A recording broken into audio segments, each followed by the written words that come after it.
close your eyes, take a slow breath in, and let it out gently. Tonight, we're going to walk through a valley together, not quickly, not with any urgency, but slowly. The way you might walk through a garden at dusk, noticing small things. A flower growing in an unexpected place. A stone with an unusual shape. The way light falls through leaves. Stardew Valley is full of these small things. Hundreds of them.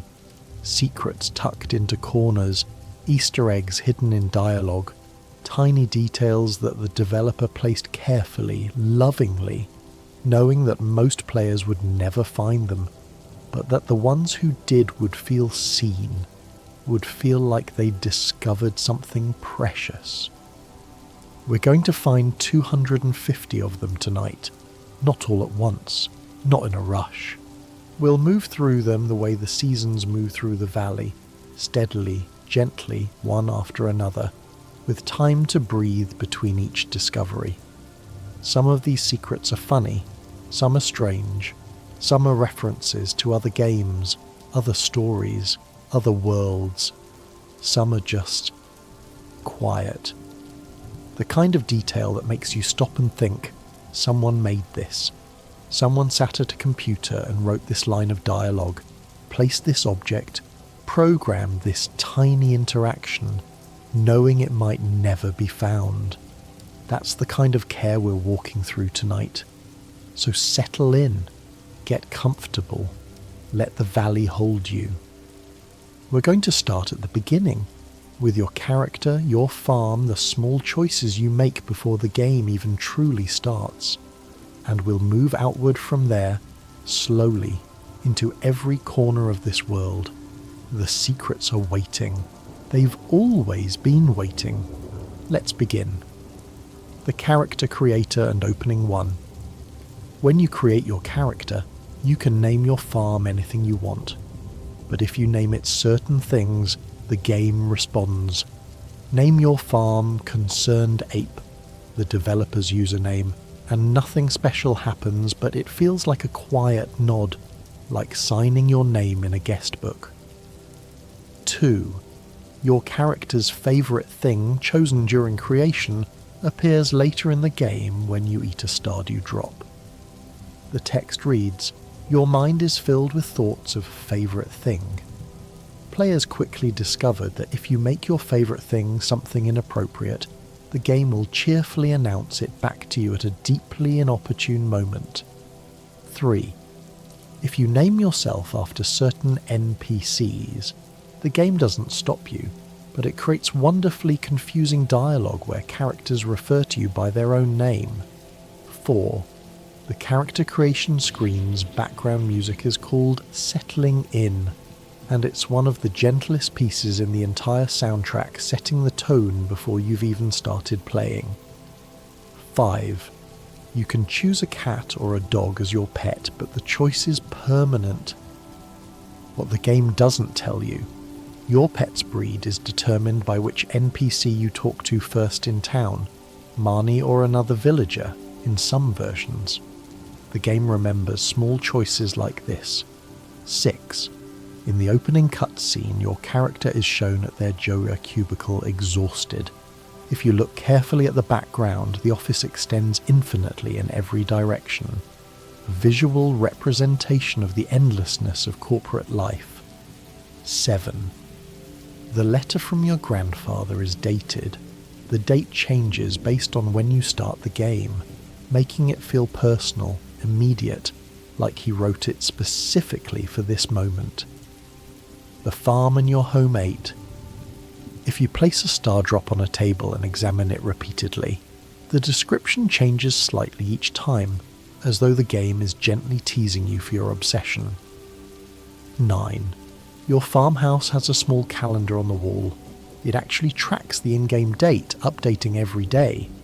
A detail most players never notice because who examines their calendar when the UI shows the date? 10. The fireplace in your house can be lit by clicking on it. It provides no mechanical benefit, it's just there to be cozy. 11. If you place a TV in your house and watch it on certain days, You'll get cooking recipes, fortune tellings and tips, but on rare occasions, you'll get a channel that's just static, and if you watch long enough, strange things appear in the static. 12. Your pet has a hidden friendship meter. If you pet them every day and fill their water bowl, eventually they'll love you enough that the game acknowledges it with a small message. The message is easy to miss, but it's there. 13. Cats and dogs have different sleep schedules. Cats are more active at night. Dogs follow your schedule more closely. These are details that serve no gameplay purpose. They're just true to how cats and dogs actually behave. 14. If you fill your house with furniture and leave no path to your bed, you'll teleport to it at 2 a.m. anyway. The game gently refuses to let you trap yourself. 15. The wallpaper and flooring you choose for your house can be changed infinitely for free once you've bought the catalogue. Some players spend hours decorating. The game never judges this. It simply provides the tools and steps back. 16.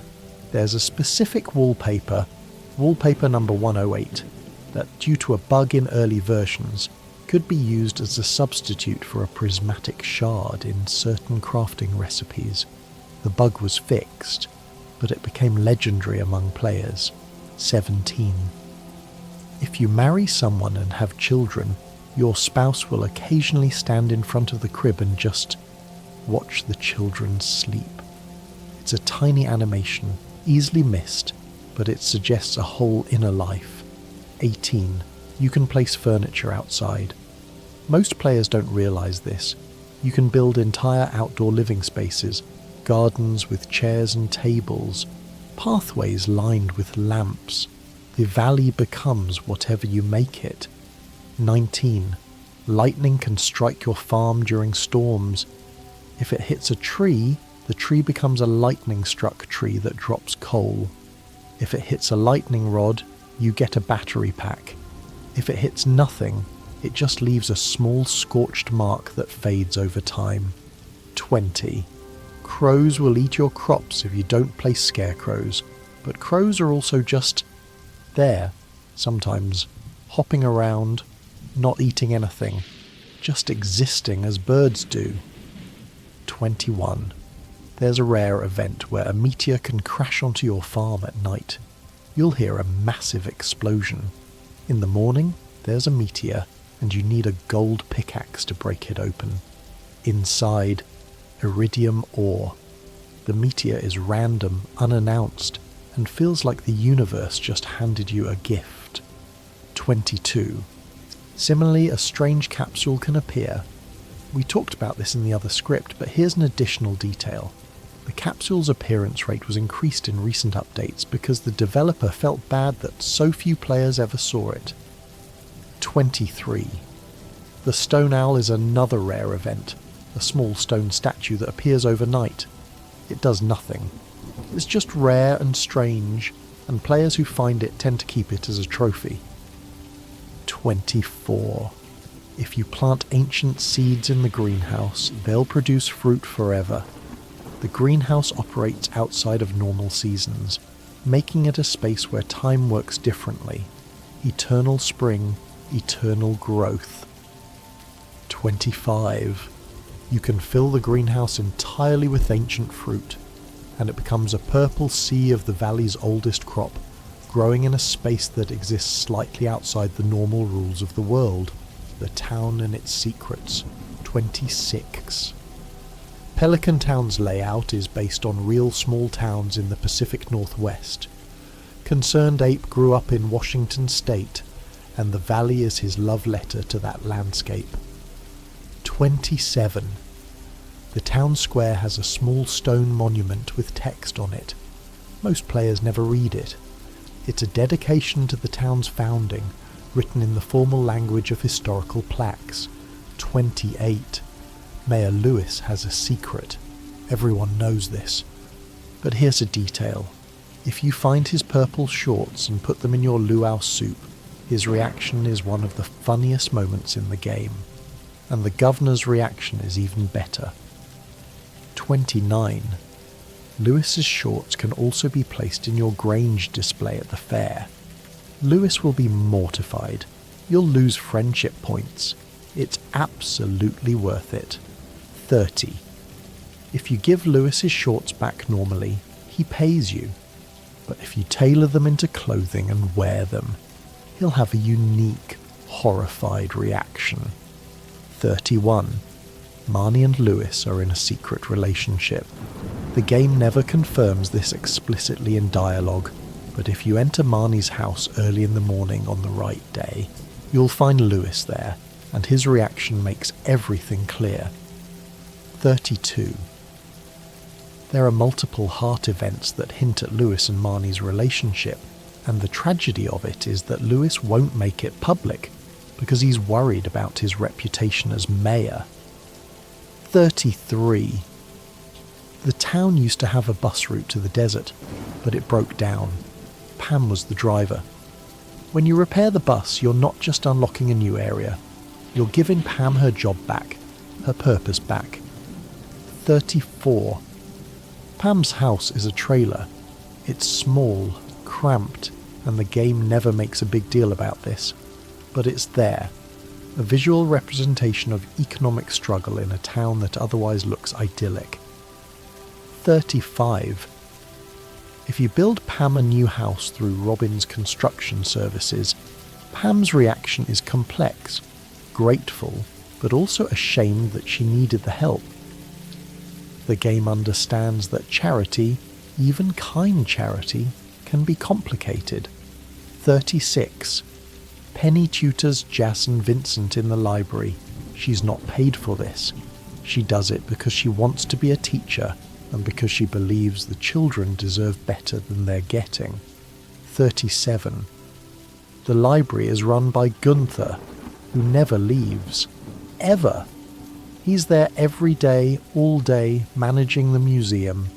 Some players joke that he lives there. The game never confirms or denies this. 38. Gunther's dialogue suggests he came from somewhere else, that he's educated, that he's perhaps overqualified for running a small-town museum. But he stays. The game never explains why. 39. The museum can be filled with artifacts and minerals you find throughout the valley. Each donation gets a small description from Gunther. Some descriptions are educational, some are odd. Gunther has opinions about rocks. 40. If you complete the entire museum collection, Gunther gives you the star drop as a reward. But more than that, the museum becomes a testament to your exploration. Every shelf filled, every case complete, a record of everywhere you've been. 41. The community centre has a golden scroll in the main room. When you first find it, you can't read it. The symbols are incomprehensible.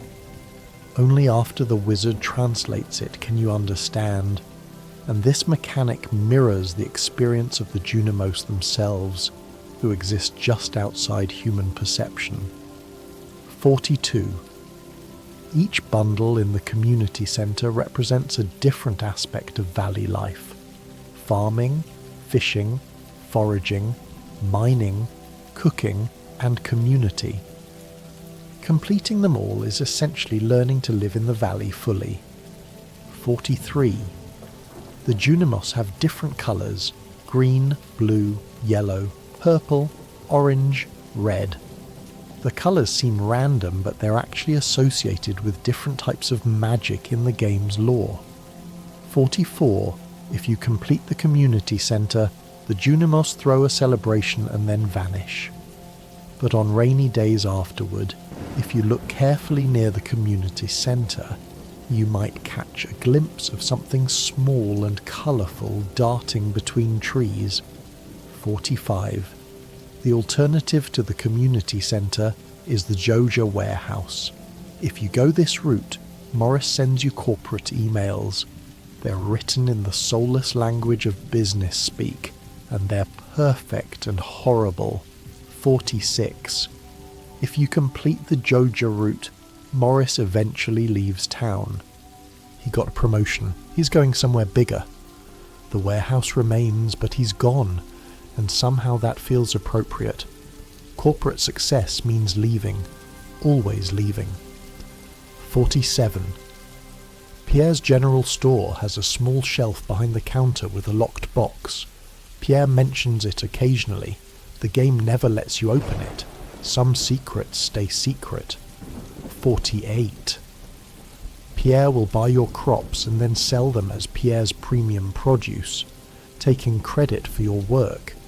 If you sell through the shipping bin instead, he complains about losing business. Pierre is complicated. 49. Carolyn, Pierre's wife, has a secret tea garden behind their house. She'll share it with you if you befriend her. The garden is peaceful, green, hidden, a space that's entirely hers. 50. Carolyn mentions that she used to take walks to the Wizard's Tower. The game leaves the implications hanging in the air, unresolved, like a question no one wants to ask directly. 51. Abigail eats rocks. Specifically, she eats quartz. If you give her quartz, she says, "Hey, how do you know I was hungry? This looks delicious." This is not normal human behaviour, and the game knows it. 52. Abigail's favourite gift is amethyst. She also has purple hair that never fades. The wizard has purple hair. The wizard believes one of the townspeople is his daughter. The game connects these dots but never draws the line. 53. If you marry Abigail, she'll occasionally mention wanting to go adventuring in the mines with you. If you're deep in Skull Cavern at 2 a.m, she'll be worried when you get home. She wanted adventure, but she also wants you safe. 54. Sebastian's room in the basement has a poster for a game called Journey of the Prairie King. This is a real playable arcade game within Stardew Valley, found at the saloon. 55. Journey of the Prairie King is brutally difficult. Completing it without dying even once unlocks a special achievement. Some players spend dozens of hours on this minigame alone. 56. Sebastian has a motorcycle. On heart events, he'll take you for a ride. The sprite work for this is detailed. You can see both characters on the bike, the road moving beneath you, the sense of speed and freedom. 57. Sebastian's frog terrarium has a frog in it named Frog. If you marry Sebastian, Frog comes with him to the farm. Frog is non-negotiable. 58. Sam's little brother Vincent is friends with Jazz, and they're the only children in town their age. They play together constantly. The game shows childhood friendship as this uncomplicated, essential thing. 59. Vincent is afraid of Harvey's medical clinic. If you talk to him near it, he'll mention this. It's a small detail, but it's true to how children often feel about doctors' offices. 60. Jazz wears a purple bow and carries a stuffed animal. She lives with Marnie and Shane, her aunt and godfather, because her parents died. The game mentions this once, quietly, and then lets Jazz just be a child. The saloon and its regulars. 61. The Stardrop Saloon is open every day except Fridays when it opens later. Gus, the owner, is one of the kindest people in the valley. He's never rude, never judgmental, always welcoming. 62. Gus has a secret event where you find him looking through trash for food. He's embarrassed. He explains that he was just checking what people throw away to improve his menu. It's probably true, but it also might not be, and the game lets you wonder. 63. If you give Gus a diamond, he's overwhelmed. He says it's too much, but he accepts it, because he understands that sometimes gifts are about the giver's need to give, not the receiver's need to receive. 64. The saloon has 2 arcade machines, Journey of the Prairie King and Junimo Kart. both are fully playable games within the game. 65. Junimo Kart is a side-scrolling racing game where you play as a Junimo in a minecart. It's extremely difficult and has multiple levels. Completing it is its own achievement. 66. Pam sits at the bar most nights. Her drink of choice is beer. The game never lectures about this, never makes it a moral lesson. It just shows it, consistently, as part of who she is. 67. Shane also sits at the bar most nights in the early game. He drinks heavily. He's rude if you try to talk to him. The game lets you experience his alcoholism as the barrier it is. 68. As you befriend Shane, he switches from beer to soda. The sprite changes. It's a small visual detail, but it represents a massive internal shift. 69. Shane's favourite gifts include pizza and pepper poppers, comfort food. The kind of thing you eat when you're trying to feel something other than what you're feeling. 70. If you marry Shane, he has a small area in the farmhouse where he keeps his pepper popper plants and his pet chicken. He's trying. The game shows recovery as ongoing, not completed. 71. Emily works at the saloon as a waitress. She's also a talented seamstress. In later updates, she can use her sewing machine to create clothing from materials you bring her. 72. The sewing machine mechanic allows you to create outfits from cloth and other items. Some combinations produce specific clothing, others produce random results. It's a system that rewards experimentation. 73. Emily has a dream sequence event that's visually unlike anything else in the game, full of colours, symbols, dancing.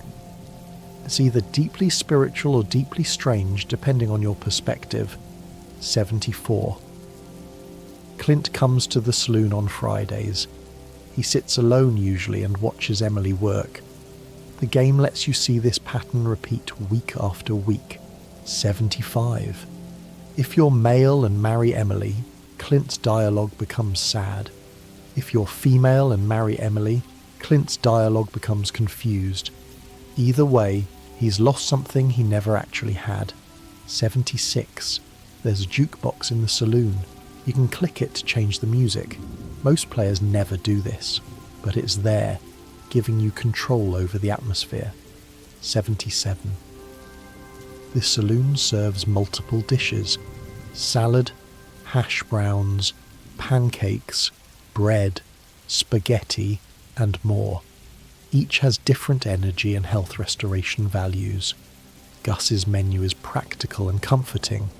78. On Emily's birthday, if you give her a gift at the saloon, she'll be extra happy. The game tracks where people are on their birthdays and acknowledges your effort to find them. 79. Leah sometimes comes to the saloon. She's an artist who lives in a cottage in Cindersap Forest. She moved to the valley to focus on her art, away from the city, away from distractions. 80.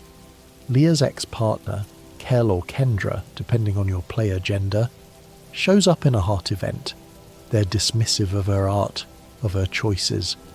The event lets you support Leah in standing up for herself. The mines and combat 81. The mines have 120 floors. Every 5 floors there's an elevator, so you don't have to start from the beginning each time. This is a mercy the game grants you without fanfare. 82. Floor 100 of the mines has a special message on the wall, written in Dwarvish. Once translated, it's a warning about the dangers below. 83. The mines are infested with monsters, slimes, bats, bugs, ghosts. But the monsters don't spawn if you're on an elevator floor. These floors are safe spaces, places to breathe. 84. Slimes come in different colours: green, blue, red, purple, black. Each colour has different stats. The game teaches you this through experience, not tutorials. 85. There's a rare tiger slime that can appear in the mines. It's orange with black stripes. It's stronger than normal slimes and looks fantastic. 86. If you kill 1000 slimes, you get the Slime Charmer ring from the Adventurers Guild. Wearing it makes slimes ignore you. You've killed so many that the rest have learned to fear you. 87. The Adventurers Guild is run by Marlin and Gil. Marlin is the active one, giving you quests and selling you gear. Gil sits in a rocking chair and occasionally offers rewards for monster slaying achievements. 88. Gil is old. Very old. He's a retired adventurer, and some of his dialogue suggests he's seen things in the mines that he doesn't talk about anymore. 89. Marlin has an eye patch. The game never explains how he lost his eye. Some stories don't need to be told. 90. If you die in the mines, you wake up at Harvey's clinic. Marlin has rescued you. He also sends you a bill for the rescue, and you've lost some items and money. Death has consequences, but they're not permanent. 91. There's a special weapon called the Galaxy Sword. To get it, you must take a prismatic shard to the desert and hold it up in the centre of the 3 pillars. The sword appears in a flash of light. It's one of the best weapons in the game. 92. The prismatic shard is one of the rarest items. Can be used for the Galaxy Sword, donated to the museum or given to Gunther. Choosing what to do with your first prismatic shard is a genuine dilemma. 93. Iridium ore is found deep in the mines and in Skull Cavern. It's purple and glows slightly. Iridium represents the highest tier of tools and equipment, the final upgrade. 94. When you upgrade your tools to iridium quality, they become purple and powerful. The animation when you use them is more dramatic. The game rewards your progression with visual flair. 95. The Lava Katana is a weapon you can buy from the Adventurers Guild. It's expensive but powerful, and it's many players' weapon of choice before they get the Galaxy Sword. 96. Bombs can be used in the mines to destroy rocks quickly. Some players never use bombs. Others build their entire mining strategy around them. The game accommodates both approaches. 97. There's a special floor in the mines, floor 77, that has a higher chance of spawning rare items. Players call it a lucky floor, though the game never explicitly says this. 98. The quarry mine, unlocked after completing certain bundles, is a separate mine with its own layout. It resets daily and always has ore and gems. It's a renewable resource in a game about sustainability. 99. Dust sprites are small, dark enemies that spawn in certain mine floors. They drop coal, which is essential for crafting. Some players farm dust sprites specifically for coal. 100. If you kill 500 dust sprites, the Adventurers Guild gives you a burglar's ring, which increases the chance of enemies dropping loot. The game rewards specialization. Skull Cavern and the Desert 101. Skull Cavern is accessed through the desert, past the Oasis shop. It requires a skull key, obtained by reaching the bottom of the regular mines. 102. Skull Cavern has no bottom. It generates floors infinitely. The deeper you go, the more dangerous it becomes, but also the more rewarding. 103. Iridium ore is common in Skull Cavern's deeper floors. This is where most players get the bulk of their iridium for tool upgrades. 104. Serpents are flying enemies in Skull Cavern. They're fast, aggressive, and can swarm you. They're genuinely threatening in a way that most Stardew Valley enemies aren't. 105. Mummies appear in Skull Cavern. If you knock them down, they'll get back up after a few seconds unless you bomb them while they're down. They're enemies that require strategy. 106. There are prehistoric floors in Skull Cavern where dinosaurs spawn. They're tough enemies, but they can drop dinosaur eggs, which can be incubated into dinosaurs for your coop. 107. The dinosaur is one of the most exciting animals to get. It produces dinosaur eggs, which sell for a lot and can be turned into dinosaur mayonnaise. 108. Treasure floors exist in Skull Cavern. Floors filled with ore nodes, gem nodes and treasure chests. Finding one feels like striking gold. 109. Mr. Chi has a quest that requires you to reach floor 100 of Skull Cavern without eating. It's brutally difficult and requires perfect preparation. 110. Staircases can be crafted from stone and placed in Skull Cavern to skip floors. Some players consider this cheating. Others consider it strategy. Mr. Chi considers it cheating and will call you out for it. 111. The Desert Trader is an NPC who appears near the oasis on certain days. They trade rare items for other rare items. Omnigeodes for gems, for example. 112. The casino is behind the oasis, accessible only after completing a quest. Inside, you can place slots and blackjack with chi coins. 113. Chi coins can be exchanged for rare items, including star drops. The casino is the only place where you can essentially buy a star drop with currency. 114. The slots in the casino have a small chance of hitting the jackpot. When they do, coins pour out in a satisfying animation, and you're suddenly rich in a currency that only matters in this one room. 115. Calico Desert has cacti that can be foraged. Cactus fruit is used in recipes and loved by certain villagers. The desert isn't barren, it's just a different kind of abundance. 116. If you water a specific spot in the desert, a palm tree will grow over several days. It serves no purpose. It's just a secret, a small magic you can perform. 117. The desert has sandstorms on certain days. The screen gets hazy, visibility drops, and it feels hostile in a way the valley never does. The desert is beautiful, but unforgiving. 118. The 3 pillars where you get the galaxy sword are ancient. The game never explains who built them or why. They're just there, waiting for someone to bring a prismatic shard. 119. If you click on the pillars without a prismatic shard, nothing happens. The game doesn't hint at what you're supposed to do. This is a secret that requires either experimentation or outside knowledge. 120. Sandy, who runs the oasis, sells seeds that can't be bought anywhere else. She's your connection to crops that don't grow in the valley's climate. Fishing and the ocean. 121. Fishing is one of the most developed mechanics in Stardew Valley. Each fish has its own behaviour pattern. Some move erratically, some move smoothly, some barely move at all. 122.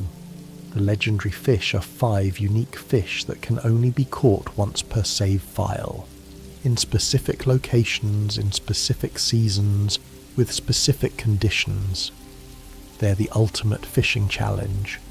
123. The legend is a legendary fish found in the mountain lake in spring. It's considered the hardest fish to catch in the game.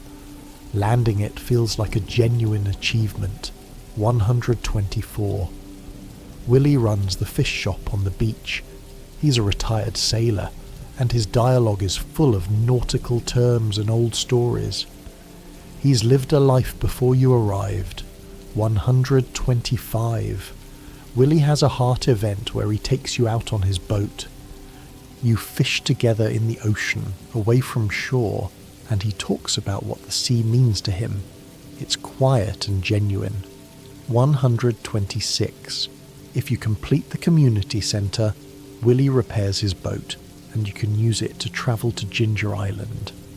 The boat becomes a bridge between the valley and something larger. 127. The beach has tide pools on the far east side. During low tide, you can forage for shells, coral and sea urchins. The ocean gives gifts if you know when to look. 128.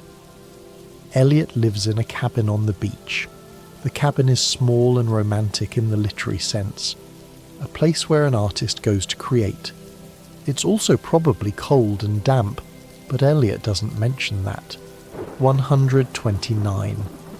If you marry Elliot, he'll sometimes read his writing to you. The game generates text based on the genre you chose for his book. It's procedural poetry in a way. 130.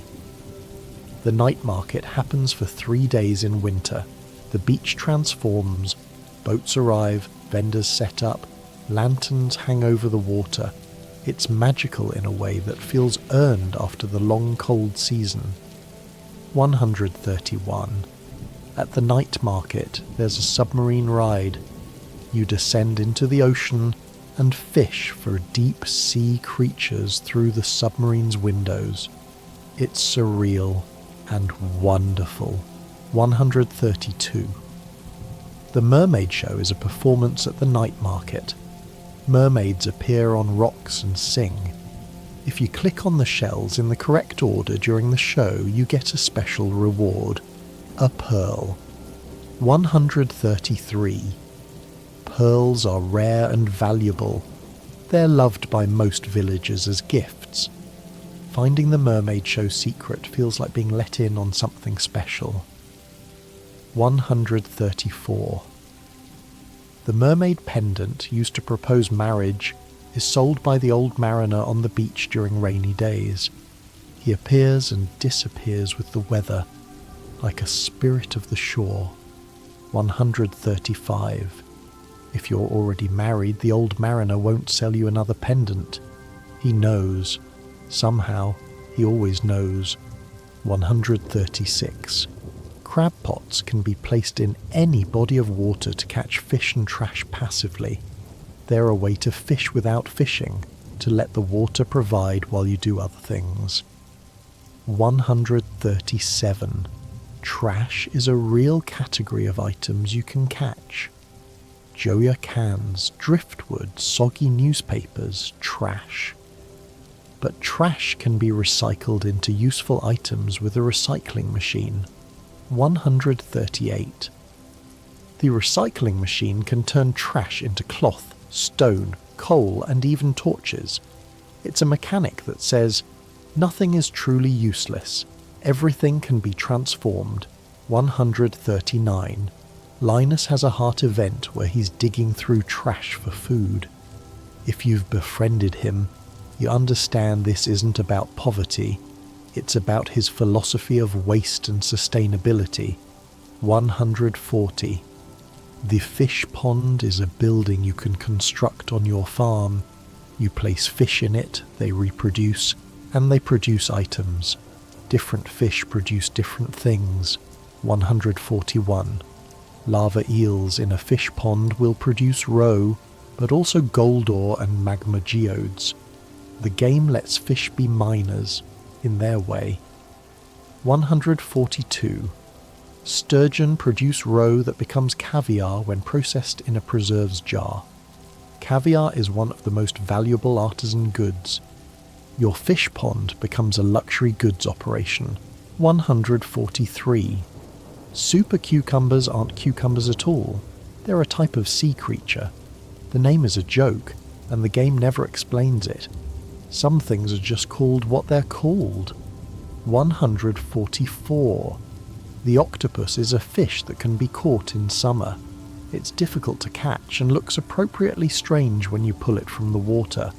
145. Squid can be caught in winter.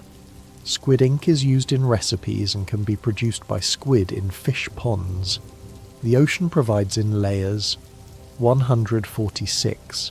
Seafoam pudding is a recipe that requires flounder, squid ink, and sugar. It's a dish that sounds strange and looks stranger, but it provides good buffs. 147.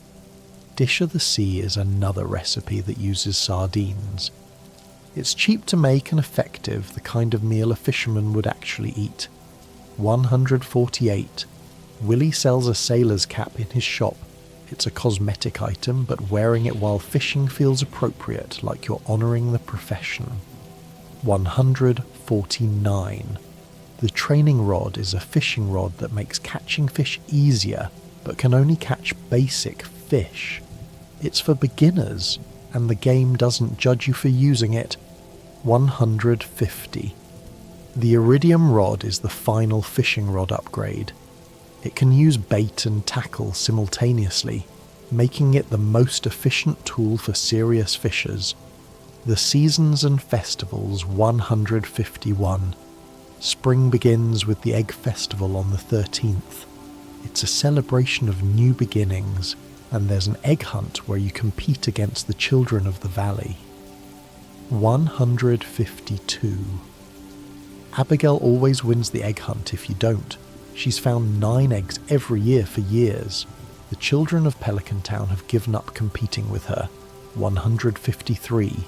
If you find at least 9 eggs, you win. And Abigail is shocked. You've broken a tradition she didn't even know could be broken. 154. The flower dance happens on the 24th of spring. It's a formal dance, and you can ask someone to be your partner if you have enough friendship hearts with them.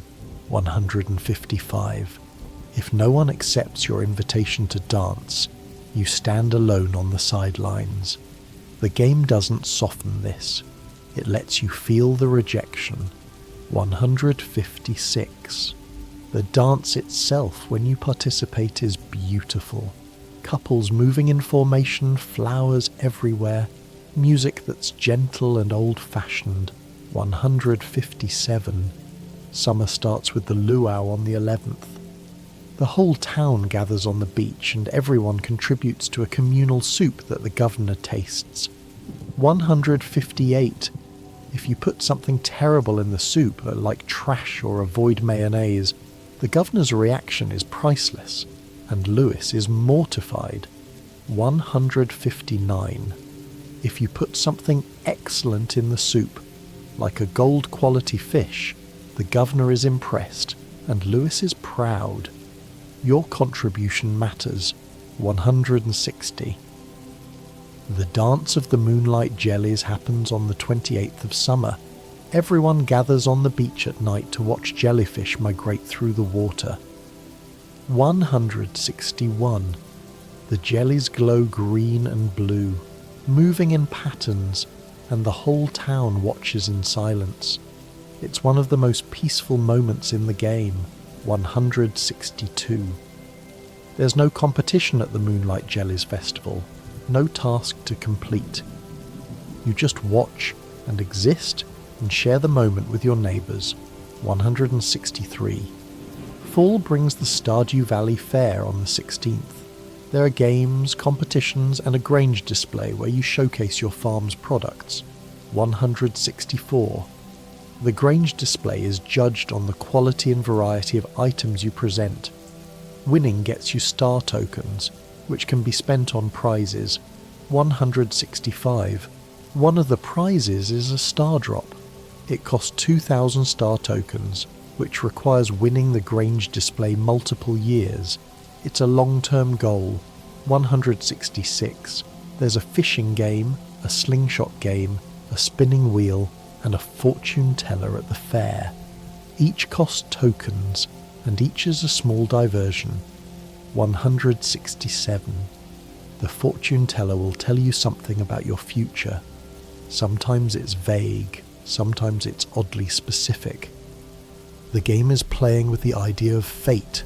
168. Spirits Eve happens on the 27th of fall.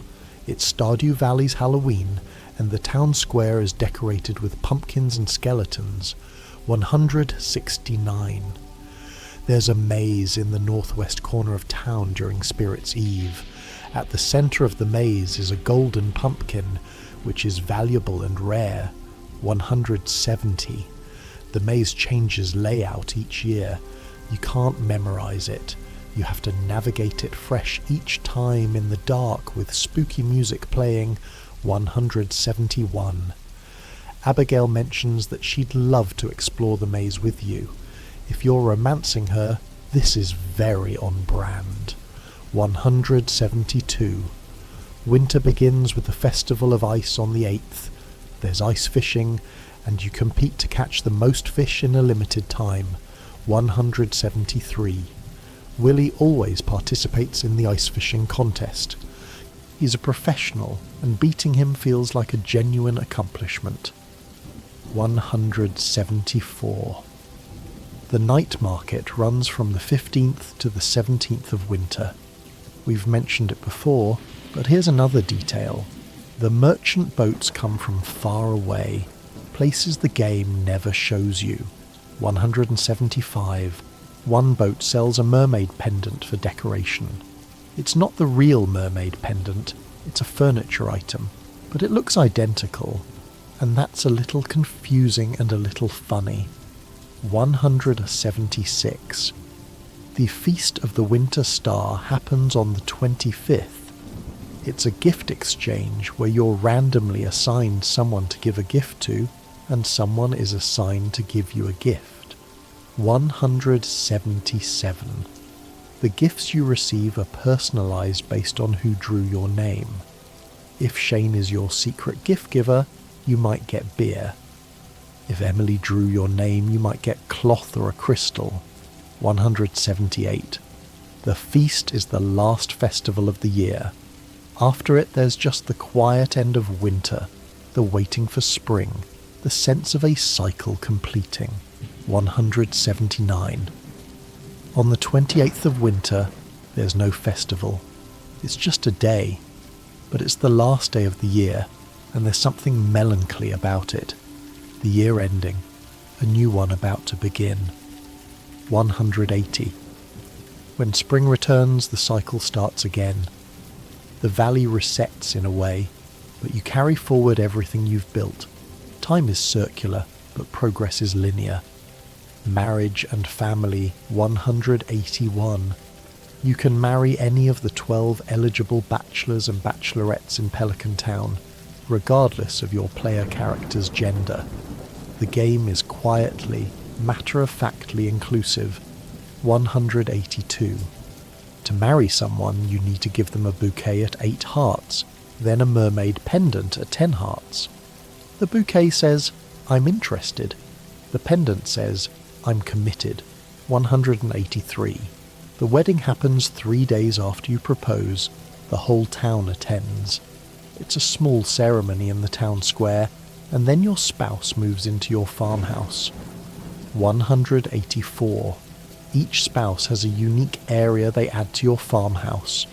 Abigail brings her computer and posters. Maru brings her inventions. The space becomes shared. 185. Spouses have daily routines. They water crops, feed animals, repair fences, or just spend time on the farm. They're not just decorative, they contribute. 186. But spouses also have bad days. Sometimes they'll say they're feeling stressed or cooped up. Marriage in Stardew Valley isn't always blissful, it's real. 187. If you neglect your spouse, never talk to them, never give them gifts, their dialogue becomes sad. They'll mention feeling lonely. The relationship requires maintenance. 188. You can kiss your spouse by clicking on them. It's a small interaction, but it's there. A way to show affection in a game that's mostly about work. 189. After you've been married for a while, your spouse will ask if you want to have children. If you agree, a child will appear after 14 days. 190. Children in Stardew Valley grow to toddler stage and then stop. They toddle around the farmhouse and you can interact with them, but they never age beyond that. 191. You can have 2 children maximum. The game gently enforces this limit. Your farmhouse can only hold so much life. 192. If you're married to someone of the same gender, the game explains that you've adopted. If you're married to someone of the opposite gender, the game is vague about biology. Either way, children arrive. 193. The witch can visit your farm at night and turn your children into doves if you use the dark shrine of selfishness. We've discussed this before, but it bears repeating. The game lets you make this choice and then make sure you feel it. 194. There's a dark shrine of memory that lets you erase your ex-spouse's memory after divorce. They'll forget you were ever married. It's a clean slate, but it's also deeply strange. 195. Krobus can move in as a roommate instead of a spouse. He's the only platonic live-in companion option. He'll live in your house, give you gifts, and be your friend without romance. 196. If Krobus is your roommate, he hides in the house during the day because sunlight hurts him. He only comes out at night. Your farmhouse becomes a sanctuary for someone who can't exist in the daylight. 197. Krobus will give you strange gifts. Void eggs, void mayonnaise, strange buns. His friendship is different from everyone else's, and the game honours that difference. 198. You can't have children with Krobus. He's not human. The game doesn't try to force the relationship into a traditional shape. 199. If you divorce your spouse, they become cold to you. Their dialogue changes permanently. Some will refuse to speak to you at all. Divorce has lasting consequences. 200. But you can also stay married forever. You can build a life with someone, have children, grow old in game years, and the relationship can be as stable and warm as you maintain it to be. Ginger Island and late game 201. Ginger Island is a tropical island accessible after completing the community centre and repairing Willie's boat. It's a whole new area, added in a major update. 202. The island has its own farm area where you can grow crops year-round. It's always summer on the island, which means ancient fruit and starfruit can grow continuously. 203. Leo is a boy who lives alone on the island with parrots. His parents died in a shipwreck, and he's been raised by birds. He speaks their language better than he speaks human language. 204.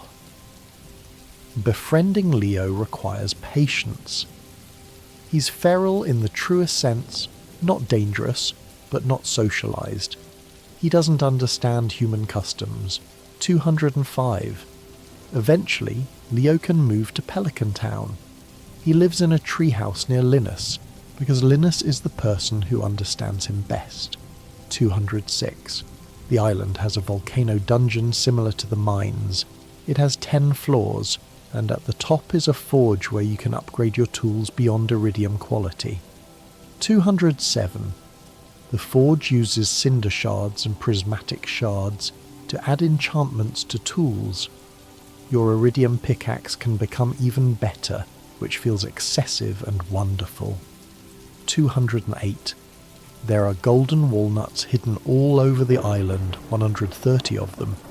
Finding them all is a massive scavenger hunt that requires exploring every corner. 209. Golden walnuts are given to parrots, who use them to unlock new areas and features on the island. The parrots are construction workers, in their way. 210.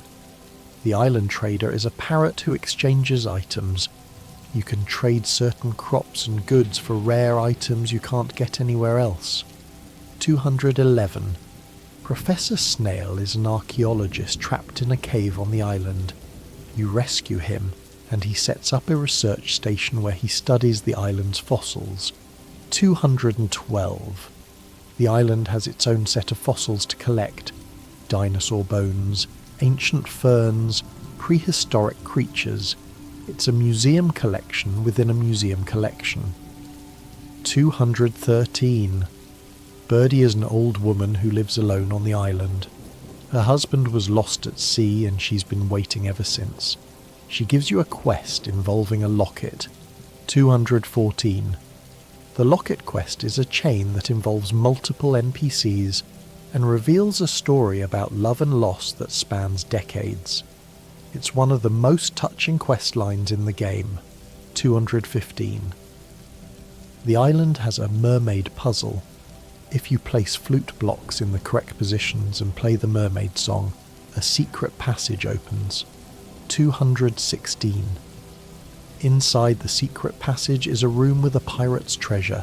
It's gold, gems and rare items, a reward for paying attention to the game's musical clues. 217. The island resort can be unlocked by finding enough golden walnuts. Once open, villagers will visit the island on certain days, relaxing on the beach. 218. Seeing the townspeople in swimsuits relaxing is surreal. These are people you've only ever seen in their daily routines. Here, they're on vacation. 219. Pam in a swimsuit drinking a tropical drink is a specific image that stays with you. She looks happy, relaxed. It's rare to see her that way. 220. The island has a hut where you can sleep, so you don't have to return to the valley every night. You can live on the island for days at a time if you want. Mr. Key in Endgame challenges 221. Mr. Key's walnut room is unlocked on Ginger Island after finding 100 golden walnuts. Inside, Mr. Key offers special challenges. 222. Key challenges are difficult, specific tasks. Reach floor 100 of Skull Cavern in one day. Ship 500 of a specific item. Catch a certain number of fish. They're for players who want more. 223. Completing Chi challenges earns Chi gems, a special currency that can only be spent in the Walnut Room. 224. The Walnut Room shop sells items that break the game's normal rules. Auto petters, special decorations and recipes for powerful food. 225. The auto petter is controversial in the community. It automatically pets your animals, removing one of the daily chores. Some players see it as essential, others see it as removing the soul of farming. 226. Mr. Chi sells a special hat that looks like his own sunglasses. Wearing it makes you look like him. It's a cosmetic flex. 227. There's a Chi fruit crop that can only be grown during a specific challenge. It's blue, strange, and exists only in the context of his tasks. 228. Mr. Chi's dialogue suggests he's not entirely human, or not human anymore. He's transcended something. The game never explains what. 229. He mentions that he was once a boy who made a choice. The choice led to power, knowledge, and isolation. He's watching you to see if you'll make the same choice. 230. But you can't become Mr. Chi. The game doesn't offer that path. You can complete his challenges, but you remain yourself, a farmer, a neighbour, a person embedded in community. Secrets in dialogue and text. 231. If you talk to the same villager multiple times in one day, their dialogue changes. The first conversation is substantial, the second is shorter. The third is usually something like, "Didn't we already talk today?" 232. Villagers remember the gift you give them. If you give someone a loved gift, they'll mention it days later. The game tracks these small kindnesses. 233. Villagers also remember hated gifts. Give someone trash and they'll be cold to you for a while. The valley has a memory. 234. Jazz and Vincent have dialogue that changes as you befriend them. They start shy and become more open, the way children do when they trust you. 235. Shane's dialogue changes dramatically across his heart events. Early Shane is hostile. Late Shane is trying. The transformation is gradual and earned. 236. Pam's dialogue shifts slightly if you build her a house. She's grateful but also proud, and the game captures that tension. 237. If you marry someone, their family members' dialogue changes. Marry Maru, and Demetrius will have new things to say about you. You've become part of their family. 238. The wizard's dialogue hints at regrets he can't fully articulate. He's powerful, but power hasn't made him happy. 239. Linus's dialogue is consistently kind, but there's an undercurrent of sadness when he talks about how the town treats him. 240. Emily's dialogue is full of references to energy, auras, and spiritual concepts. She's not joking. She genuinely believes these things, and the game respects that. The Small Magics. 241. If you place a prismatic shard in the sewing machine with cloth, you create prismatic clothing that shifts colours. It's beautiful and serves no purpose except beauty. 242. There are secret statues hidden throughout the valley. The stone owl, the strange capsule, and others appear randomly on your farm overnight. They're gifts from the game itself. 243. If you shake bushes during berry season, sometimes you'll find berries. The valley provides if you pay attention. 244. There's a secret woods area accessible only if you have a steel axe, or better to break the fallen log blocking the entrance. Inside, hardwood stumps, seasonal forageables, and a peaceful pond. 245. The secret woods has 6 large stumps that respawn daily and give hardwood. It's one of the best sources of this valuable resource. 246. In the secret woods there's a statue called the Old Master Cannoli. If you give it a sweet gem berry, it gives you a star drop. The statue wants one specific thing, and if you provide it, you're rewarded. 247. Sweet gem berries are grown from rare seeds, which are expensive and only sold by the travelling cart. They take an entire season to grow. They're an investment. 248. The travelling cart appears in Cindersap Forest on Fridays and Sundays. The merchant sells random items at random prices. Sometimes you find treasures. Sometimes you find overpriced trash. 249. The travelling merchant stock is different every time. You can't predict it. You just have to check and hope, and sometimes you get lucky. 250. And finally, the valley itself is the secret. The whole game is about discovering that life can be built slowly, carefully, in relationship with land and people and seasons. That's the deepest secret of all, that this kind of life is possible, even if only in a game, even if only in pixels. That it exists as an idea, a possibility, a place you can return to whenever you need to remember that there are other ways to live. The valley is quiet now. The sun has set over Pelican Town. The lights in the farmhouse windows glow warm against the darkness. Somewhere, a cricket chirps. The river runs on, as it always has, as it always will. You've walked through 250 secrets tonight. Some were small, a line of dialogue, a hidden item, a detail in a sprite. Some were larger, entire systems, quest lines, relationships that unfold over seasons. But all of them were placed there by someone who cared, someone who sat at a computer, alone for years, building a valley pixel by pixel, line of code by line of code, because they believed that a game could be kind, that it could be a place of rest, of discovery, of small joys accumulated over time. Concerned ape Eric Barone made Stardew Valley by himself. Every character, every crop, every fish, every line of music, every secret we've talked about tonight. One person, working alone, creating a world that millions of people have now visited, lived in, loved. That's its own kind of magic. Not the magic of Junimos or wizards, but the magic of human effort, human care, human hope that something beautiful can be made and shared. The valley is a gift. Every secret in it is a gift.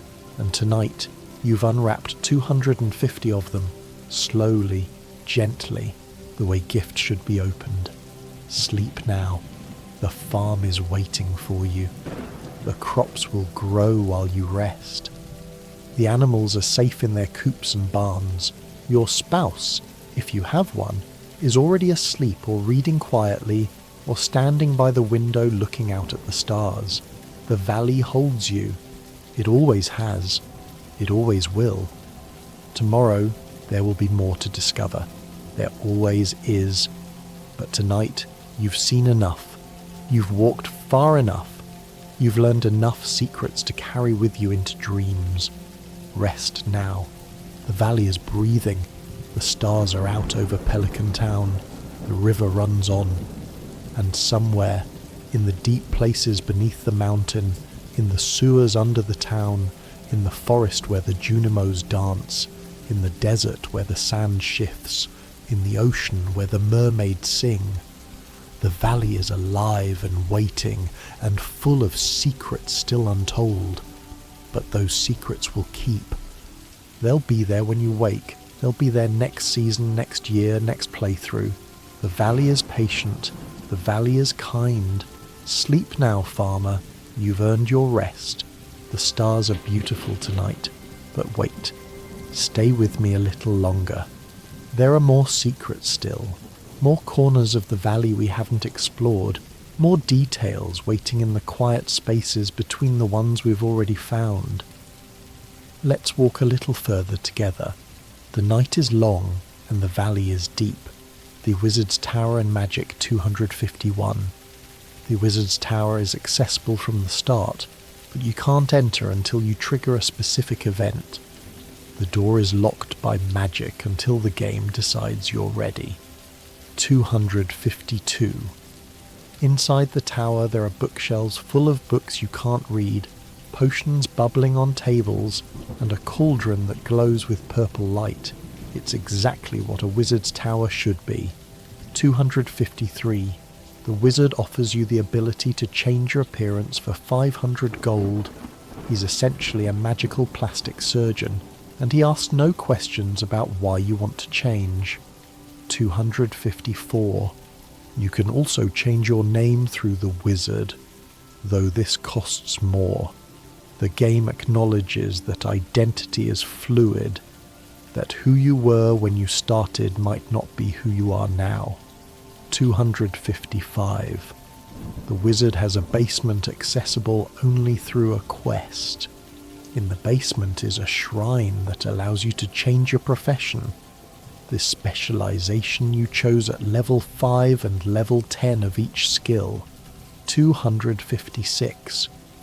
Changing professions costs 10,000 gold. It's expensive, but it means no choice is permanent. You can experiment, change your mind, rebuild your character. 257. The witch's hut is connected to the wizard's tower through lore, but physically they're far apart. She's in the swamp. He's in the forest. The distance between them is literal and metaphorical. 258. The wizard mentions that he can sense magical potential in you. This is never developed into a mechanic, but it suggests that your character is special in ways beyond just being the protagonist. 259. There's a quest where the wizard asks you to bring him a purple mushroom. It's a simple fetch quest, but his dialogue suggests the mushroom is for a spell he's working on. You never learn what the spell does. 260. The wizard's ex-wife cursed him so he can't leave his tower in human form, but he can leave in other forms. The game hints at this but never shows it. What forms? The game doesn't say. 261. There are Junimo plushies you can buy from the Crane game on Ginger Island. They're decorative items that look like the forest spirits. You can fill your house with them, creating a shrine to the valley's magic. 262. Magic in Stardew Valley is real, but not systematized. There are no spell lists, no mana bars, no magic skill tree. Magic is something that exists in the world, used by those who know how, but not available to the player as a mechanic. 263. This makes magic feel more magical in a way.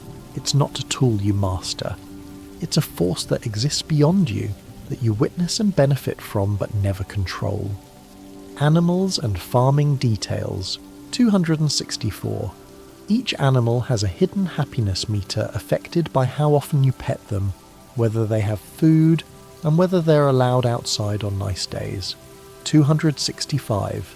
Happy animals produce higher quality products. A happy cow gives large milk, which becomes gold or iridium quality. Happiness is literally profitable. 266. Animals have names, and you choose them. Some players name their animals after friends, some use themes, some just mash the keyboard. The game accepts all approaches. 267. If you don't pet an animal for several days, they'll have a sad expression when you click on them. The game makes you feel guilty through pixel art. 268. Animals can't die in Stardew Valley. They can be unhappy, they can stop producing, but they won't die of neglect. The game is gentle in this way. 269.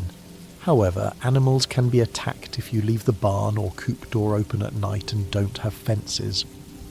A random event can occur where a wild animal gets in. 270. If an animal is attacked, it becomes traumatized and stops producing for a while. The game has consequences, but they're temporary. Healing is always possible. 271. The auto-grabber is a machine that automatically collects animal products. It's convenient, but removes the daily ritual of greeting each animal. Efficiency versus connection. The game lets you choose. 272. Pigs find truffles when they're outside. Truffles are one of the most valuable raw products in the game. Your pigs are literally digging up money. 273. Truffles can be turned into truffle oil in an oil maker, which increases their value even more. The game rewards processing, adding value through labour. 274. Dinosaurs, once you have them, are just another coop animal. They produce dinosaur eggs regularly. The prehistoric becomes domestic. 275. Blue chickens are a special variant you can get through Shane's Heart events. They produce the same eggs as the white chickens, but they're blue, and that's delightful. 276. Void chickens produce void eggs, which are black and slightly ominous. You can get your first void egg from Krobus, or from a random event where a witch visits your coop at night. 277. The witch event is startling. You wake up to a message that a witch visited, and one of your eggs has been transformed into a void egg. Magic intrudes on your farm without permission. 278. Golden chickens are another variant, added in recent updates. They're rare and beautiful and produce golden eggs, which are valuable. 279. Rabbits produce wool, but occasionally they'll produce a rabbit's foot, which is a lucky item loved by most villagers. Your rabbits are giving you their feet, which is either cute or disturbing depending on how you think about it. 280. The rabbit's foot increases your luck stat when carried. Luck affects many things in Stardew Valley. What you find in the mines, what the travelling cart sells, whether you catch rare fish. Luck and hidden mechanics 281. Luck is a hidden stat that changes daily. You can check your luck by watching the fortune teller channel on TV each morning. 282. The fortune teller gives vague predictions. The spirits are very happy today means maximum luck. The spirits are very displeased means minimum luck. 283. On maximum luck days you should go to the mines or Skull Cavern. You'll find more ladders, more treasure rooms, more rare drops. The game is generous when the spirits are happy. 284. On minimum luck days, some players just farm and fish. Others ignore luck entirely. The game allows both approaches. You can optimize or you can just live. 285. Luck can be temporarily boosted by eating lucky lunch or other luck-boosting foods. You can fight against a bad luck day with preparation. 286. There's a special charm you can get from the secret woods that permanently increases your daily luck. It's a small boost, but it's permanent and it stacks with everything else. 287. The game never fully explains how luck works mechanically. The community has data mined the code to understand it, but in-game it remains mysterious. 288. This mystery is intentional. Luck is meant to feel like luck. Something you can influence but not control. Something that adds variance to each day. Cooking and recipes. 289. There are over 80 cooking recipes in Stardew Valley. Some are learned from the TV cooking show. Some are gained through friendship. Some are found in secret notes. 290. Each recipe requires specific ingredients and produces a dish with specific effects: energy restoration, health restoration, or temporary buffs to stats. 291. The Queen of Sauce is the cooking show that airs on Sundays. It teaches you a new recipe every week, cycling through a 2-year rotation. 292. If you miss a Queen of Sauce episode, you can watch reruns on Wednesdays. The game gives you a second chance, acknowledging that you might have been busy. 293. Some recipes are loved by specific villagers. Pumpkin soup is loved by Robin. Sashimi is loved by Linus. Learning what people love is part of learning who they are. 294. The Stardrop Saloon sells food, but you can also cook at home once you upgrade your farmhouse to have a kitchen. Cooking becomes a form of self-sufficiency. 295. Some recipes require ingredients that are difficult to obtain. Squid ink, rabbit's foot, duck feathers. These are rare, and the recipes that use them feel special. 296. There's a recipe for fried eel that requires an eel and oil.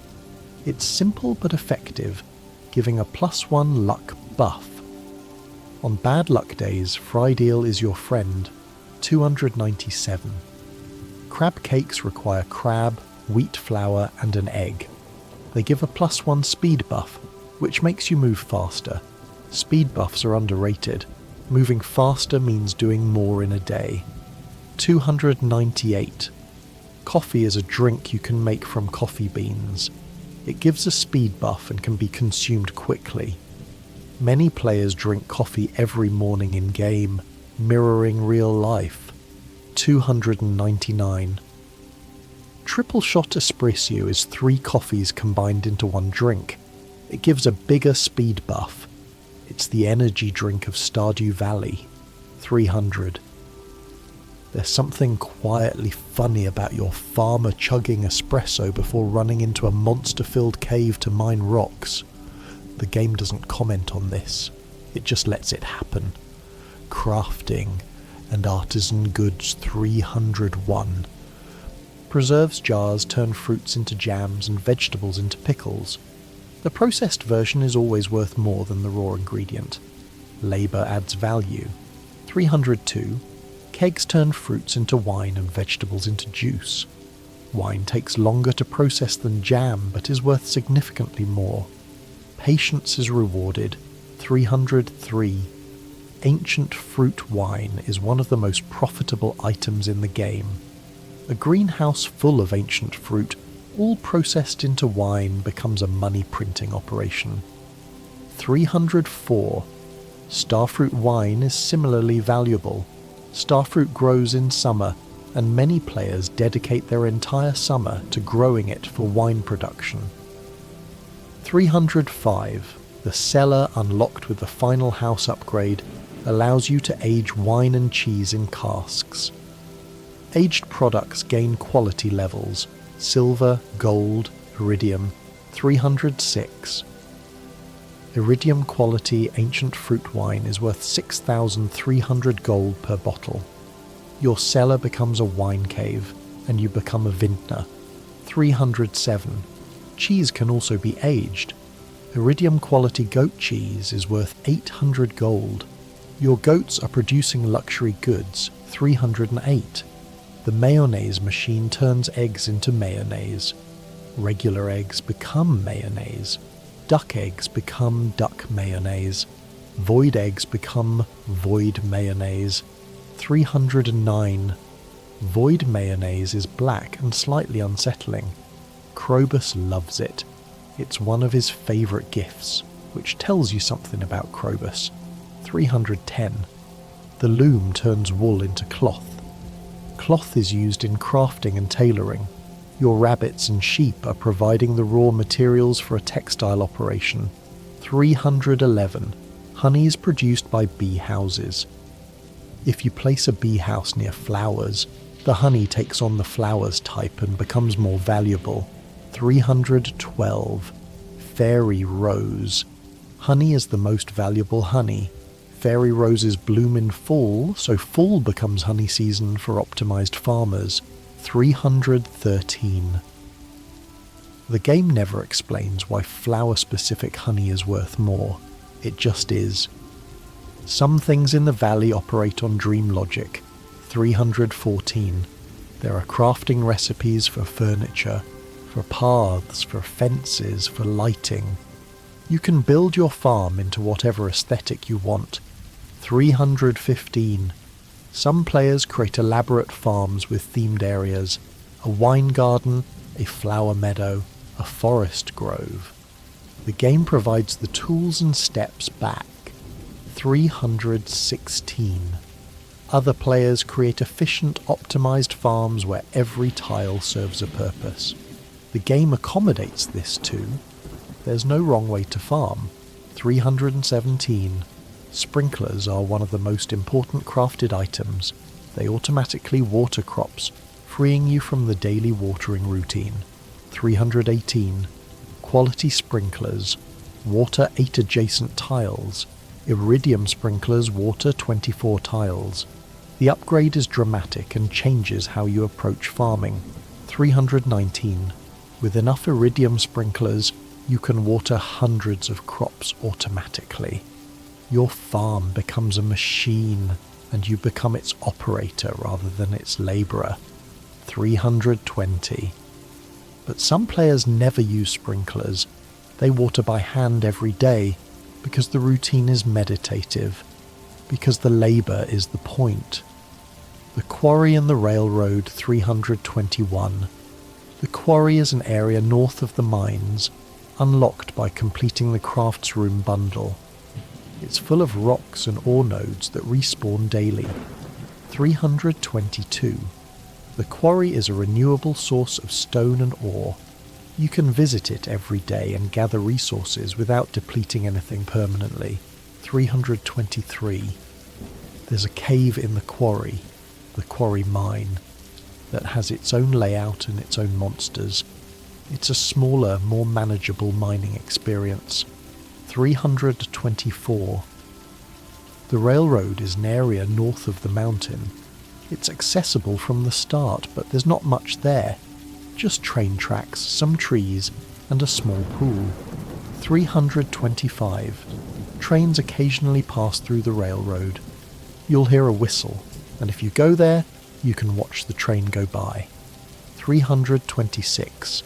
Sometimes trains drop items as they pass. stone, coal, ore, geodes. You can collect these items after the train leaves. The train is a gift in its way. 327. The spa is located near the railroad. It's a building with a pool where you can swim to restore energy and health. It's free and always open. 328. The spa is one of the few places in the game where you can restore energy without consuming items. It's a public good, a shared resource. 329. Villagers occasionally visit the spa. You might find Alex there, or Caroline or others. They're in swimsuits, relaxed, vulnerable in a way they aren't elsewhere. 330. There's something intimate about seeing your neighbours at the spa. It's a space where the usual social roles are suspended, where everyone is just a body in water, resting. Secret notes and magnifying glass. 331. Secret notes are hidden collectibles that appear after you find the magnifying glass. There are 25 regular secret notes and several more added in updates. 332. Each secret note contains a clue, a drawing, a piece of dialogue, or a puzzle. Some lead to treasure, some reveal character secrets, some are just strange. 333. Secret note number 10 shows a path through the maze-like area behind the community centre. Following it leads to a truck that contains a statue of true perfection. If you've achieved 100% completion. 334. The statue of true perfection produces prismatic shards regularly. It's a reward for completing everything, and it ensures you'll never run out of the game's rarest resource. 335. Secret note number 11 is a drawing of a tree with an arrow pointing to it. If you go to that tree and interact with it, you find a hidden cache of items. 336. Secret note number 14 shows a sequence of symbols. If you enter the correct sequence at the Calico Desert Trader, you receive a star drop. The game rewards attention to detail. 337. Secret note number 15 is a child's drawing of what appears to be Jazz and her parents. It's heartbreaking in its simplicity. A family that no longer exists preserved in crayon. 338. Secret note number 16 shows Marnie and Lewis together. It's evidence of their secret relationship, and finding it makes you complicit in their secret. 339. Secret note number 17 is a shopping list that includes fresh bread and milk. It's mundane, and that mundanity is striking in a game full of magic and mystery. 340. Secret note number 19 shows a map to a hidden berry bush. Following the map leads to a bush that produces berries year-round, a small permanent gift. 341. Secret note number 20 is a love letter, unsigned. The handwriting suggests it might be from Elliot, but the game never confirms. Some secrets stay secret. 342. Secret note number 21 shows the path to the secret woods. If you haven't found it yet, this note guides you there. If you have, it's just confirmation. 343. Secret note number 23 is a recipe for strange bun, written in Krobus's handwriting. It's a glimpse into his life, his needs, his existence in the sewers. 344. Secret note number 25 is a drawing of what appears to be the strange capsule. It's dated years before your arrival. Someone else saw it. Someone else knew. 345. Journal scraps are similar to secret notes but specific to Ginger Island. There are 11 of them, and they tell the story of a pirate who hid treasure on the island. 346. Following the journal scraps leads you to buried treasure chests containing gold, gems, and rare items. The island has layers of history, and you're uncovering them. 347. The magnifying glass itself is a tool that exists only to reveal secret notes. It has no other function. It's a key that opens doors you didn't know were there. 348. Finding all the secret notes is its own achievement. It requires thorough exploration, attention to detail, and a willingness to look for things that aren't marked on any map. 349. The game never tells you how many secret notes there are. You have to discover that yourself, or look it up, or just keep finding them until they stop appearing. 350. This is true of many things in Stardew Valley. The game trusts you to explore, to experiment, to discover. It doesn't hold your hand, it just opens doors and waits. The sewers and Krobus, 351. The sewers are accessible once you donate 60 items to the museum and receive the rusty key from Gunther. The entrance is south of Pelican Town near the beach. 352. The sewers are dark, damp and atmospheric. There's water running through channels and the sound design makes it feel underground, enclosed. 353. Krobus's shop is in the sewers. He sells void eggs, omnigeodes and other items. His prices are fair and his demeanour is gentle. 354. Krobus is only available on certain days. He has a schedule, like other merchants, but his schedule is based on his own needs and rhythms, not human commerce. 355. If you befriend Krobus to maximum hearts, he'll sell you a star drop for 20,000 gold. It's expensive, but star drops are precious, and Krobus needs the money. 356. Krobus mentions that he's the last of his kind in the area. Other shadow people exist somewhere, but not here. He's alone in a way that's absolute. 357. The mutant bug lair is also in the sewers, accessible through a door that Krobus stands near. It's a small dungeon full of bugs. 358. The mutant bug lair has 15 floors. At the bottom is a chest containing rare items. It's a one-time dungeon. Once you clear it, it's done. 359. The bugs in the mutant bug lair are stronger than regular bugs. They're mutants changed by something in the sewers, something the game doesn't explain. 360. Krobus will occasionally mention the bugs. He's not afraid of them, but he's aware of them. They're neighbours, in a sense, sharing the underground. Rare events and random encounters. 361. The UFO event is extremely rare. At night you might see a UFO fly across the screen. It's quick, easy to miss, and serves no purpose except to remind you that the world is strange. 362. The capsule event we've mentioned before, but here's more. After the capsule breaks and the creature escapes, you can occasionally see it in town at night moving between buildings. 363. The creature never interacts with anything. It just moves quickly, staying in shadows. It's living its own life parallel to yours. 364. The Stone Owl event causes a small stone owl statue to appear on your farm. It's rare, decorative, and slightly ominous. Players who get it tend to keep it as a trophy. 365. The strange capsule, stone owl, and other rare events have had their spawn rates adjusted over the years. Concerned Ape wants more players to experience them. 366. There's a fairy event where a fairy visits your farm at night and grows several crops to full maturity instantly.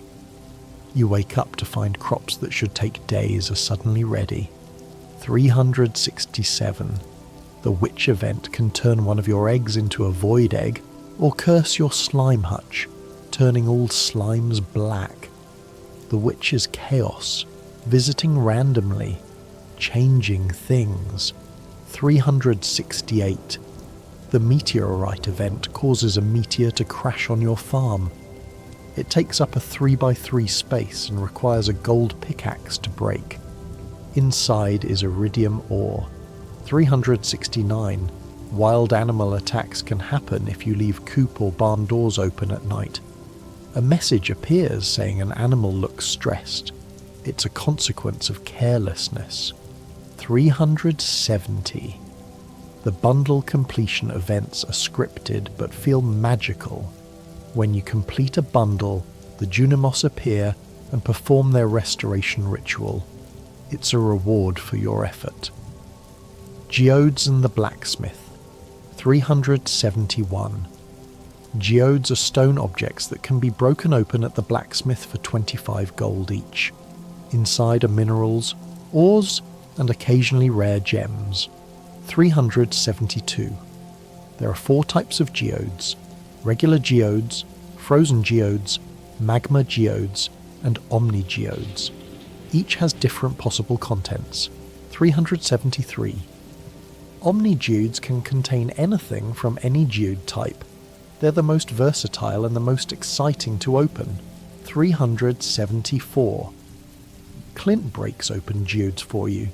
It's one of his services, and it's one of the few times you interact with him in a purely transactional way. 375. Some minerals are extremely rare. Prismatic shards can come from omni geodes, but the chance is very low. Opening geodes becomes a form of gambling. 376. The star drop from the museum requires donating every mineral and artifact. Geodes are essential to this goal. You need their contents to complete the collection. 377. Some players hoard geodes and open them all at once. Others open them immediately. The game accommodates both the patient and the impulsive. 378. Clint also upgrades your tools. Each upgrade takes 2 days and requires specific ore and gold. You hand over your tool and wait. 379. While your tool is being upgraded, you can't use it. If you give Clint your watering can, you can't water crops for 2 days. Planning is required. 380. The final upgrade, Iridium, makes your tools purple and powerful. The Iridium watering can waters 18 tiles at once. It's transformative. The community and relationships, 381. Every villager has a birthday. Giving them a gift on their birthday grants 8 times friendship points instead of the usual amount. Birthdays matter.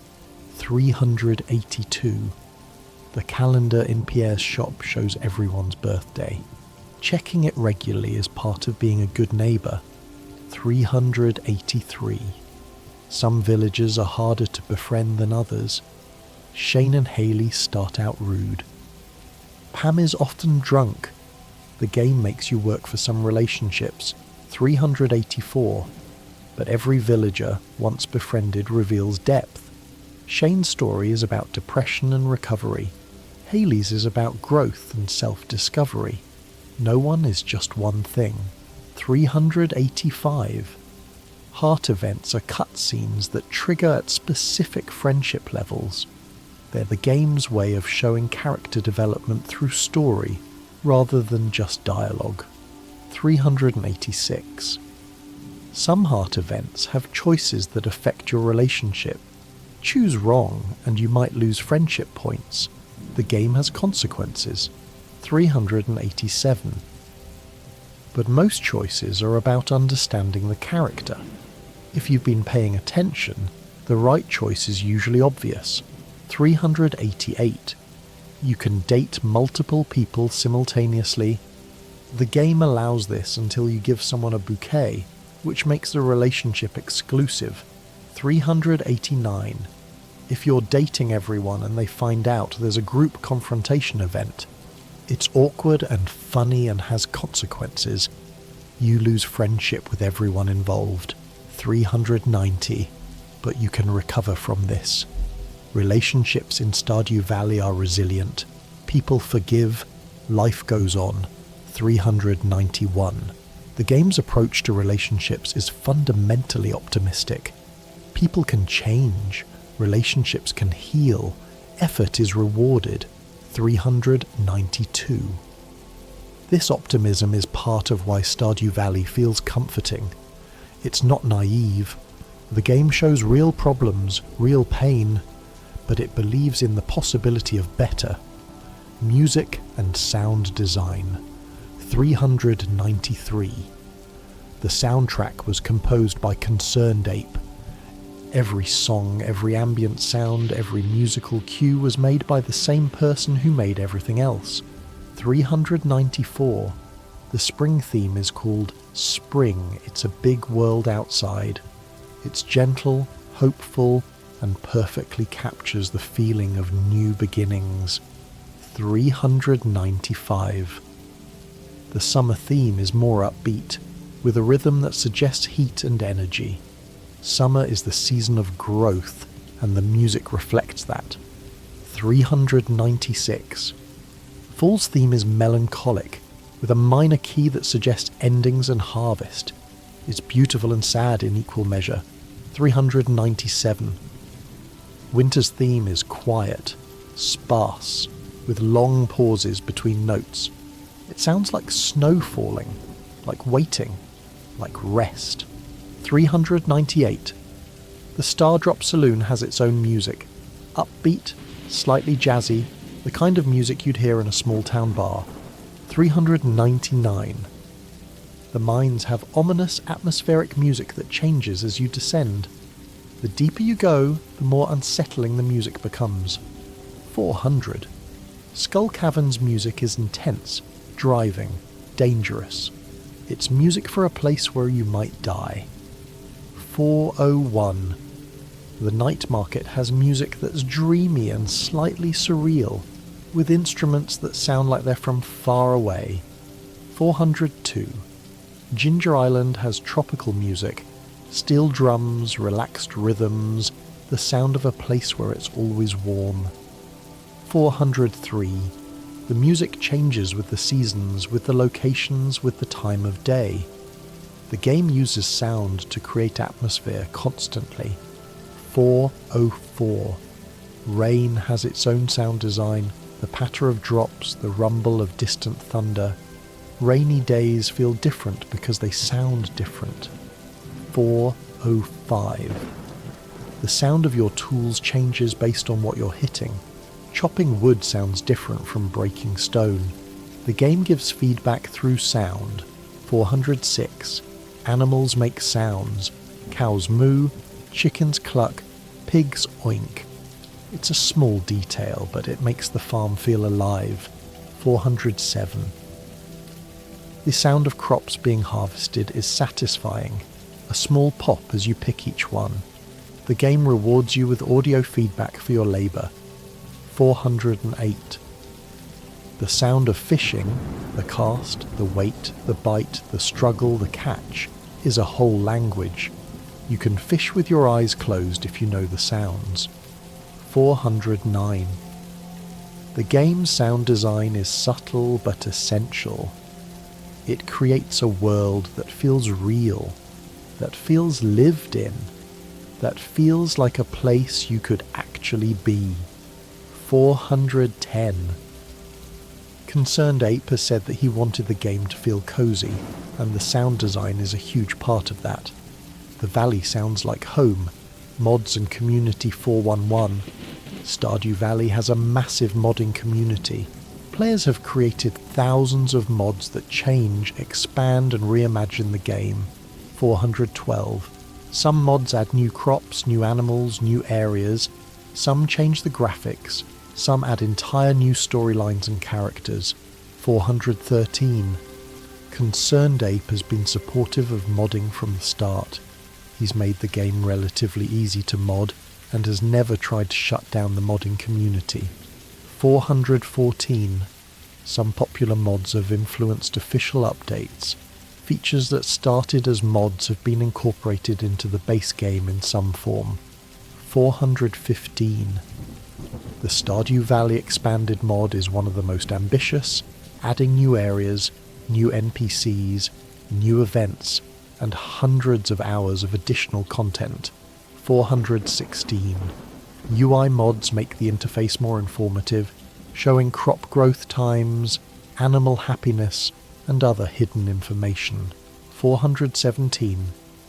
Aesthetic mods change the game's appearance.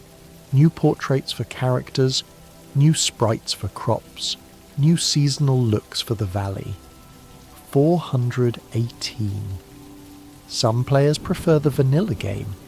Others play with dozens of mods. The community accommodates both approaches without judgment. 419. The modding community has kept Stardew Valley alive and growing years after release. New mods appear constantly, giving players reasons to return.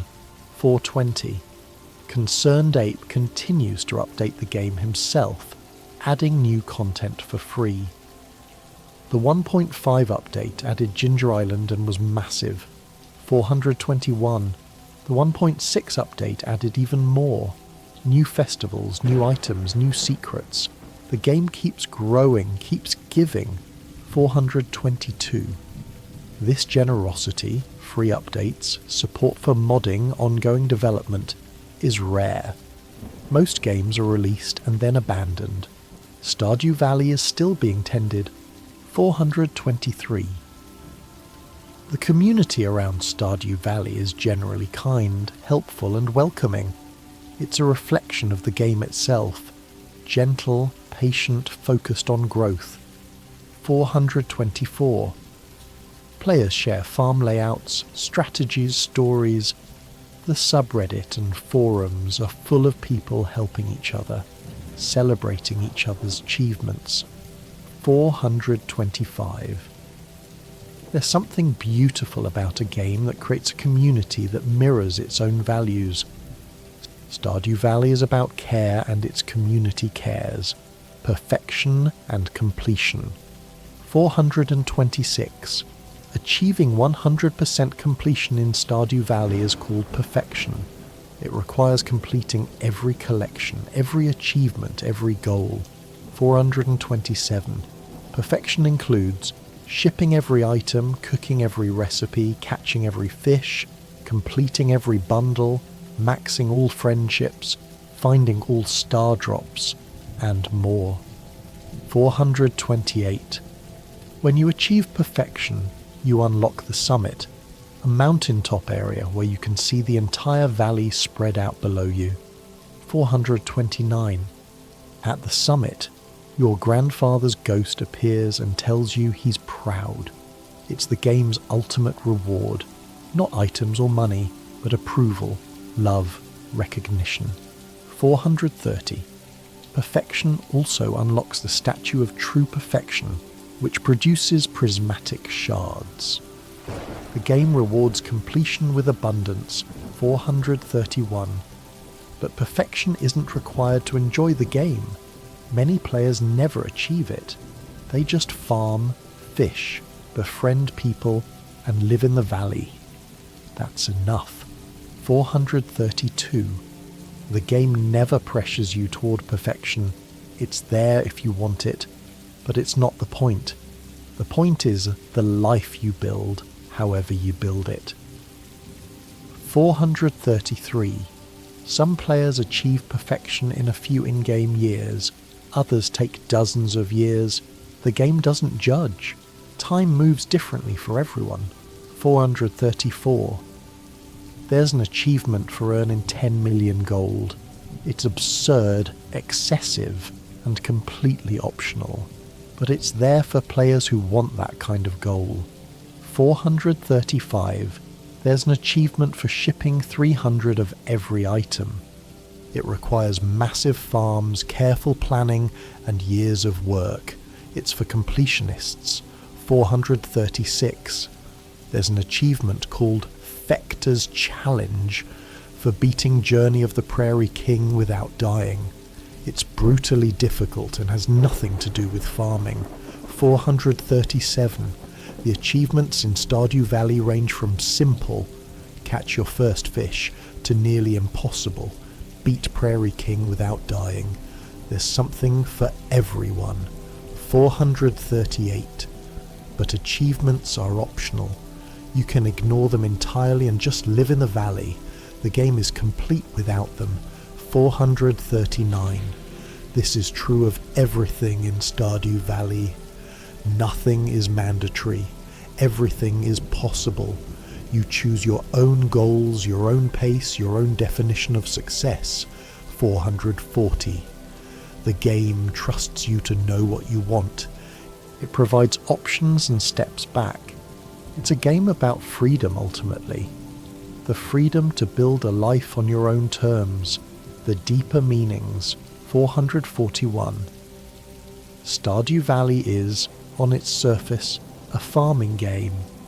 But it's also a game about escaping capitalism, about finding meaning outside of productivity, about building community.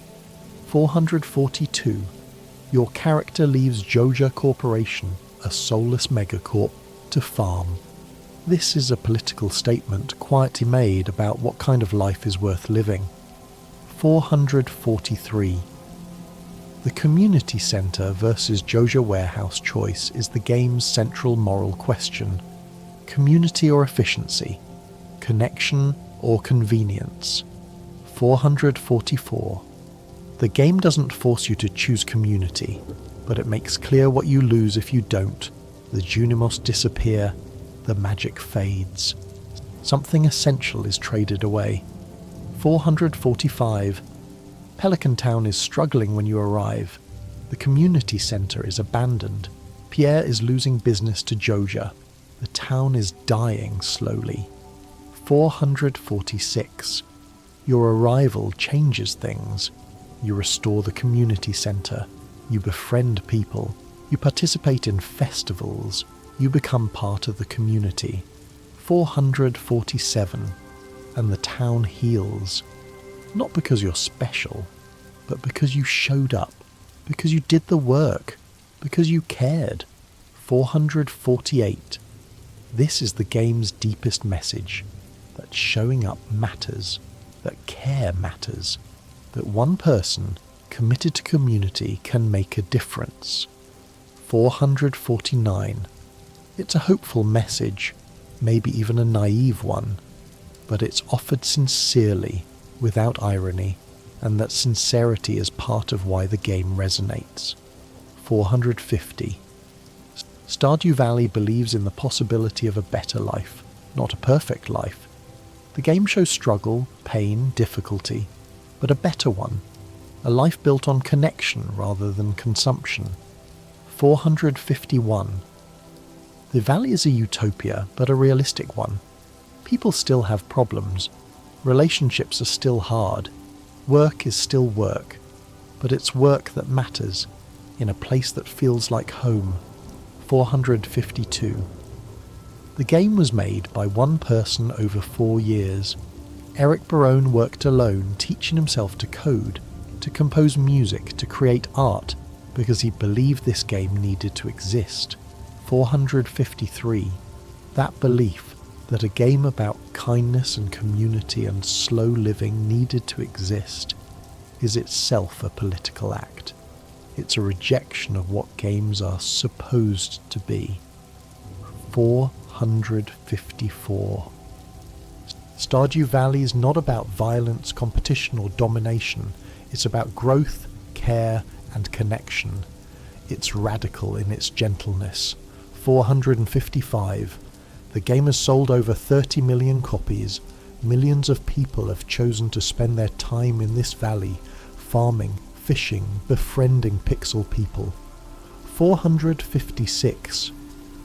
What does that say about what people want? What does it say about what we're missing in our real lives? 457. Maybe it says that we're tired of hustle culture, of optimization, of treating ourselves as resources to be exploited, tired of loneliness. 458. Stardew Valley offers an alternative. Not a real one, is a game, pixels on a screen, but an imaginative one. A vision of what life could be like if we organised it differently. 459, and maybe that's enough. Maybe imagining a better life is the first step toward building one. 460. The valley is a dream, but dreams matter. They show us what we want, what we value, what we're willing to work toward. The final secrets. 461. There's a secret in the game's code. If you name your character or your favourite thing certain trigger words, the game will insert them into dialogue in unexpected ways. 462. If you name your favourite thing Concerned Ape when you eat a star drop, the game says your mind is filled with thoughts of Concerned Ape. It's a small Easter egg, a signature. 463. There are references to other games hidden throughout Stardew Valley. A poster for Chrono Trigger in Sebastian's room. References to Harvest Moon in dialogue. 464. The game is in conversation with the games that inspired it, acknowledging its lineage while creating something new. 465. Concerned Ape has said that Stardew Valley is, in part, autobiographical. The struggle to create something meaningful, the isolation, the hope, these are his experiences. 466. The game is a love letter to small-town life, but also a critique of it. The town has problems, alcoholism, poverty, depression. It's not idealized. 467. But it's also full of good people trying their best, and that's enough. That's the point. 468. The Junimos are never fully explained. Where do they come from? What are they?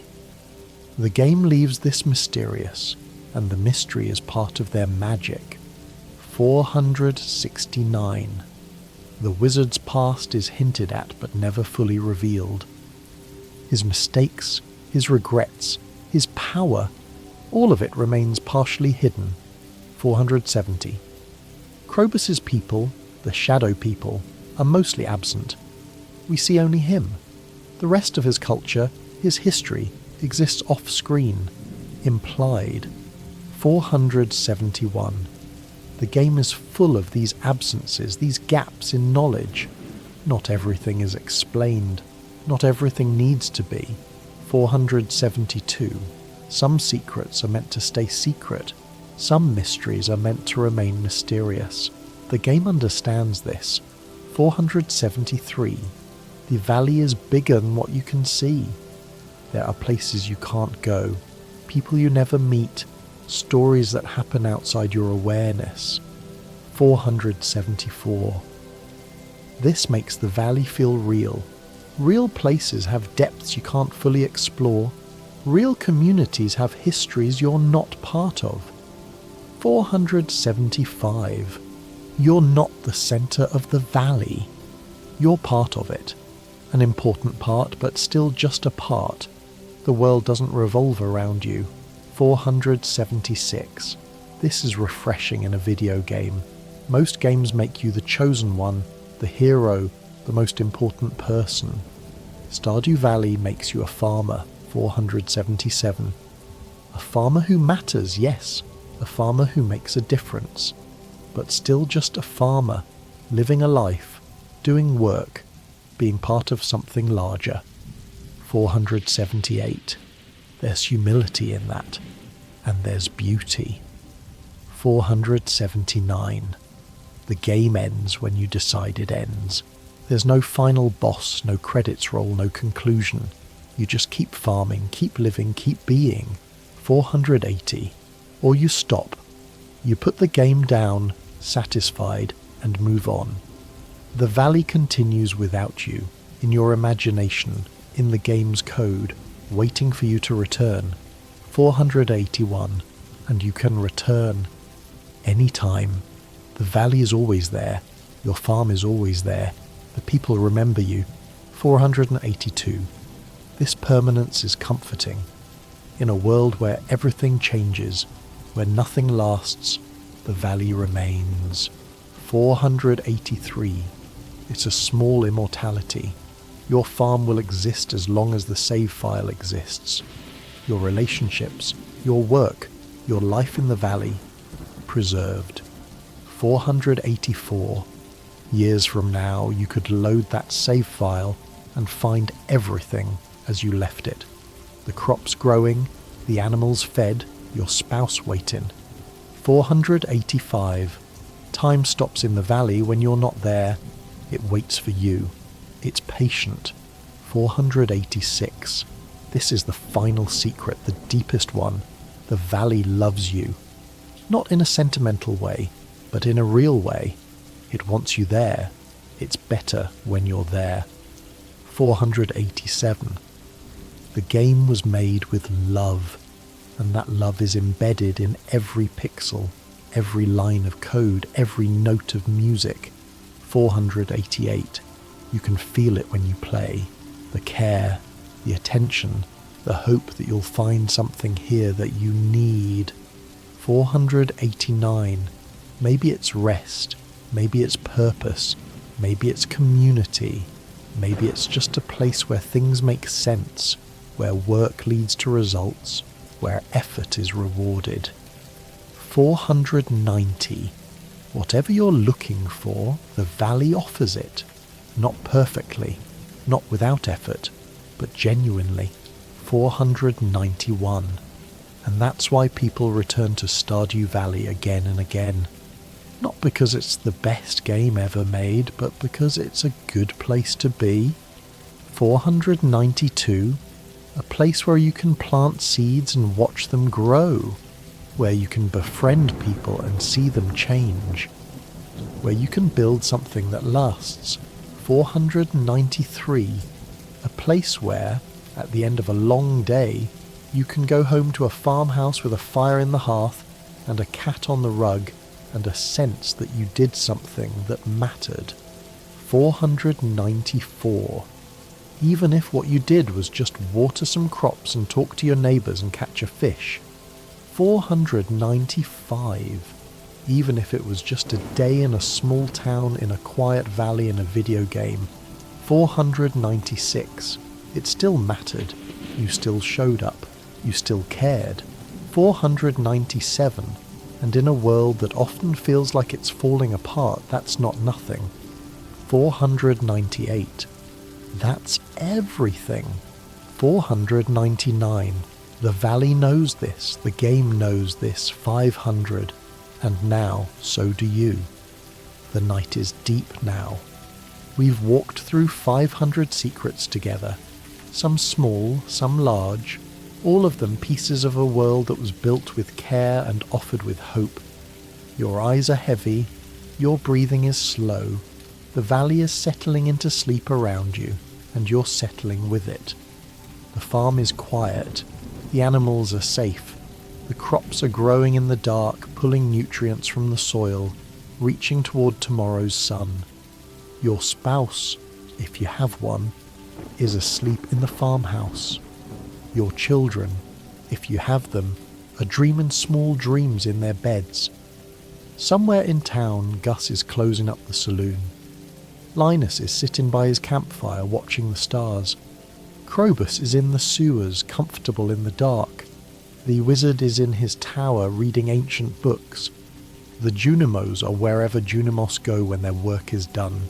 The valley is breathing, living, being, and you're part of it. You've walked its paths, fished its waters, mined its mountains, befriended its people. You've planted seeds and watched them grow. You've built something here, not something perfect, not something finished, but something real. And tomorrow, in the game, in your life, in whatever form tomorrow takes, you can return. You can keep building. You can keep growing. The valley will be waiting. It's always waiting. Sleep now, farmer. You've earned your rest. The stars are beautiful tonight. The river runs on. The valley holds you gently, the way good earth holds seeds. Everything you've planted is still growing. Everything you've built is still standing. Everything you've loved is still there. waiting for you to wake, but for now, sleep. The valley is dreaming, and so are you. Good night.